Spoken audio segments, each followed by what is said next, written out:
ஒடிசா மாநிலம் பூரியில் லக்ஷ்மி பிரியா என்கிற 6ஆம் வகுப்பு மாணவி தலையில் அளவுக்கு அதிகமாக பேன் தொல்லையால் உயிரிழந்த சம்பவம் பெரும் அதிர்ச்சியை ஏற்படுத்தியுள்ளது.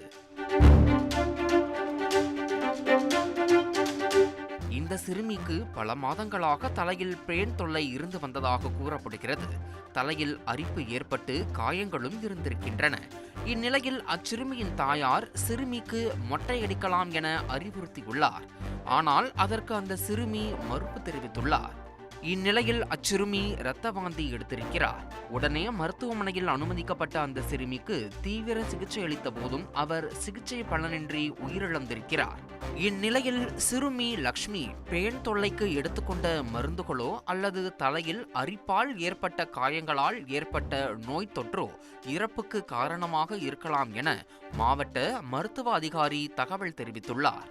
தலையில் இருக்கும் சாதாரண பேனால் சிறுமி ஒருவர் உயிரிழந்திருக்கக்கூடிய இந்த சம்பவம் பெரும் அதிர்ச்சியை ஏற்படுத்தியுள்ளது.